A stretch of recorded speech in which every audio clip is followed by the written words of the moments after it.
فانظر ماذا ترى، اس معاملے میں خود غور کرو. جی ہاں، یہ نہیں کہ باپ کی کہنے کی وجہ سے ذبح ہو جائے. اگر باپ کے کہنے کی وجہ سے ذبح ہو رہے ہو تو اس کا مطلب یہ ہے کہ تم کسی کے کہنے کی وجہ سے کر رہے ہو. کوئی کہہ رہا ہے اس لیے کر رہے ہیں، باپ کہہ رہا ہے اس لیے ذبح ہو رہا ہے. سنو غور سے، یہ نہیں ہے باپ کے کہنے کی وجہ سے نہیں. اپنے معاملے میں خود غور کرو.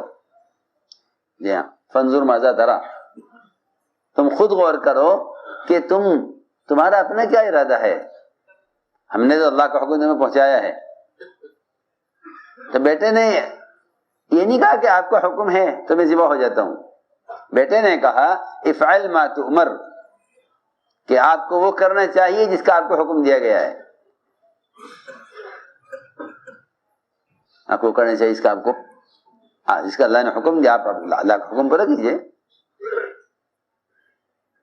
تو میں نے عرض کیا کہ یہاں حکم لائے، ایک جذبہ ہے اولاد کا اور ایک محبت ہے اولاد سے. محبت ہے اولاد سے. یہاں حکم لائے کہ اس کو ذبح کرو. ہم دیکھنا چاہتے ہیں کہ تم اطاعت کہاں تک کر سکتے ہو. ابراہیم علیہ السلام نے حکم پورا کر دیا. پھر آزمایا آگ میں ڈالے جانے کے وقت. ادھر دیکھتی ہوئی آگ ہے اور ادھر سید الملائکہ جبرائیل مدد کے لیے ہیں. کہ ہم دیکھنا چاہتے ہیں، اس لیے جبرائیل کا آنا بطور امداد کے نہیں، بطور امتحان کے ہے. جبرائیل کا آنا بطور مدد کے نہیں، بطور امتحان کے. ہم دیکھنا چاہتے ہیں کہ اس موقع پر یہ جبرائیل سے مدد لیتے ہیں یا مدد ان کی مدد کا انکار کرتے ہیں. ان کی مدد کا انکار کرتے ہیں. ابراہیم علیہ السلام نے جبرائیل سے کہا ہمیں آپ کی حاجت نہیں ہے، ہمیں آپ کی حاجت نہیں ہے. اس لیے کہ جنہوں نے ہمیں امتحان میں ڈالا ہے یہ دیکھنے کے لیے کہ ہم مدد آپ سے لیتے ہیں یا آپ کے غیر سے لیتے ہیں، وہ ہمارے حال سے زیادہ واقف ہیں. ہمیں آپ کی حاجت نہیں ہے. ابراہیم علیہ السلام اس امتحان میں کامیاب ہو گئے. دوسری بات یہ تھی کہ ابراہیم علیہ السلام کو بہت سے فطری احکام میں بھی آزمایا گیا. ابراہیم علیہ السلام نے وہ سارے احکام اور صفات پوری کر کے دکھلائیں. 30 صفات لکھی ہیں قرآن نے. قرآن میں 30 صفات ہیں تو ابراہیم علیہ السلام نے پورا کر کے دکھلایا. تو اللہ نے فرمایا کہ اب ہم تمہیں امام بنانے والے ہیں ملت کا. سنو، ایسے آدمی بنتا ہے کام کرنے والا. ایسے نہیں ہے کہ وہ ایک عام زندگی گزارے اور یہ چاہے اللہ ہم سے کام لے لیں. ایسا نہیں ہے. امامت سے نماز پڑھانے کو نہیں کہتے. اس زمانے میں تو لوگ سمجھتے ہیں کہ نماز پڑھانا امامت نہیں. امام کہتے ہیں پیشوائے دین کو. امام کسے کہتے ہیں؟ پیشوائے دین. امام کہتے ہیں پیشوائے دین کو کہ زندگی کے تمام شعبوں میں یہ امت کے لیے اپنے عمل سے اور اپنی زندگی سے امت کے لیے رہبر بن کر دکھلائیں. جی ہاں، ایسے امام کہتے ہیں کہ زندگی کے تمام شعبوں میں تم رہبر بن کر دکھلاؤ. اس لیے فرماتے تھے کہ داعی کی زندگی آزاد زندگی نہیں ہے. داعی کی زندگی آزاد زندگی نہیں ہے. جی ہاں، فرماتے تھے کہ تمہیں عیوب ہیں اور لوگوں کے پاس آنکھیں ہیں. لوگوں کے پاس آنکھیں ہیں، تمہیں عیوب ہیں. ہاں، کہ لوگ تمہارے عیوب کو دیکھیں گے اور لوگ تمہارے عمل سے دیکھ کر یا ہدایت پر آئیں گے یا اسلام سے بدزن ہو جائیں گے. جی ہاں، اس لیے حکم دیا یہ کہ داعی کی اجتماعی انفرادی زندگی ایک سی ہونی چاہیے، کیونکہ امامت کا کام ہے. امامت کہتے ہیں دین کے تمام احکام میں، دین کے تمام شعبوں میں امت کو رہبری کرنے والا. پیشوائے دین کون؟ پیشوائے دین. تم نے عرض کیا کہ ایک امتحان کی شکل یہ ہے، ایک امتحان کی شکل یہ ہے کہ اللہ تعالیٰ سخت امتحان لیں گے یہ دیکھنے کے لیے کہ یہ حکم پورا کرتے ہیں یا نہیں.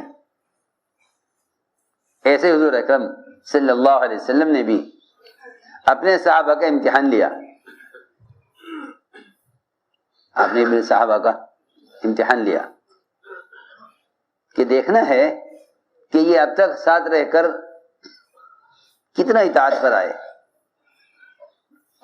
ایک صحابی جو اپنے والد سے سب سے زیادہ محبت کرتے تھے،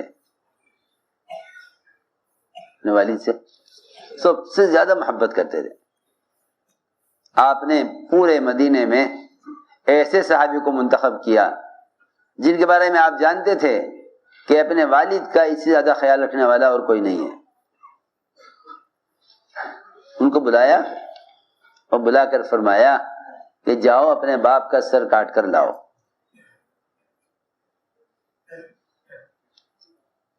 جاؤ باپ کا سر کاٹ کر لاؤ. اور روایت میں ہے وہ صحابی سنتے ہی دوڑے، فوراً ٹھہرے نہیں ایک منٹ کے لیے بھی، نہ پوچھا نہ غور کیا نہ سوچا، کچھ نہیں. ادھر حکم ملا ادھر بھاگے. فرمایا کہاں جا رہے؟ عرض کیا کہ آپ کا حکم ہے، باپ کا سر لینے جا رہا ہوں، اور کیا بات ہے. یہ امتحان تھا کہ ہم دیکھنا چاہتے ہیں، ہم دیکھنا چاہتے ہیں کہ یہ اطاعت میں کتنی جلدی کرتے ہیں. انہیں اگر ایسا حکم دیا جائے کہ جو حکم معمول کے اور جو حکم انسان کی طبیعت کے بالکل خلاف ہے، اور بظاہر کوئی وجہ بھی نہیں ہے قتل کرنے کی باپ کو، جی ہاں کوئی جرم ہو کوئی خطا ہو تو سوچا جا بھی جاوے کہ یہ ٹھیک ہے ان سے غلطی ہوئی ہے. پھر ایسا بیٹا جو اپنے باپ سے سب سے زیادہ محبت کرنے والا تھا، فرمایا جاؤ باپ کا سر کاٹ کر لاؤ. وہ دوڑے فوراً. میں کہاں جا رہے؟ یہاں آؤ. بلا کر فرمایا کہ ہمیں رشتوں کو توڑنے کے لیے نہیں بھیجا گیا، بلکہ ہمیں رشتوں کو جوڑنے کے لیے اور بتوں کو توڑنے کے لیے بھیجا گیا ہے. اللہ نے بھیجا ہے اس کام کے لیے کہ رشتے جوڑو اور بتوں کو توڑو. ہم رشتے توڑنے کے لیے نہیں آئے. ہم نے جو تمہیں باپ کو قتل کرنے کا جو حکم دیا تھا، ہم یہ دیکھنا چاہتے تھے کہ تمہیں محبت ہم سے زیادہ ہے یا باپ سے زیادہ ہے. سوچو،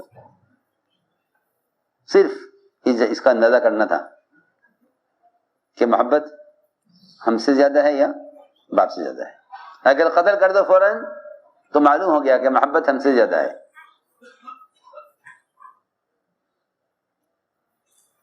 اگر باپ کو قتل کر دیتے ہو تو مطلب ہے کہ ہم سے محبت زیادہ ہے. اور اگر اس کام سے انکار کر دو، یہ وجہ معلوم کرو، تو اس کا مطلب یہ ہے کہ یا تو باپ سے محبت زیادہ ہے یا بلا وجہ قتل کرنے کی ہمت نہیں ہے. کیونکہ وجہ کوئی بھی ہو سکتی ہے لیکن حکم ایک ہے. حکم اصل ہے، وجہ اصل نہیں ہے. سنو، حکم اصل ہے، وجہ اصل نہیں ہے. آج ہم میں جتنا دین ناقص ہے اس کی وجہ یہ ہے کہ ہم حکم کی وجہ معلوم کرتے ہیں کہ اس حکم کی کیا وجہ ہے، حکم کی کیا وجہ ہے. جی ہاں، تو جو آدمی وجہ کی وجہ سے کسی وجہ سے حکم پورا کر رہا ہے، اس کے حکم پورا کرنے کی بنیاد اللہ کا حکم نہ ہوا بلکہ وجہ سمجھ میں آ گئی اس لیے پورا کر دیا. اس لیے سنو، تو یہ ایک بات ہم نے عرض کی کہ آپ نے صحابی سے بات کے قتل کرنے کا حکم دے کر اس سے اپنی محبت کا امتحان لیا کہ ہم سے محبت زیادہ ہے یا باپ سے زیادہ ہے. سنو، اللہ نے تعریف کی صحابہ کی قرآن میں، رجال صدقوا ما عاهدوا اللہ علیہ، کہ یہ ہیں اللہ کے عہد کو پورا کرنے والے، کیونکہ امتحان میں کامیاب ہو گئے، امتحان میں کامیاب ہو گئے. تو میں نے عرض کیا کہ چلتے چلتے کسی پر بھی کوئی امتحان آ جائے گا. ایک صحابی تھے جو حضور اکرم صلی اللہ علیہ وسلم پر آنے والی وحی کو لکھا کرتے تھے.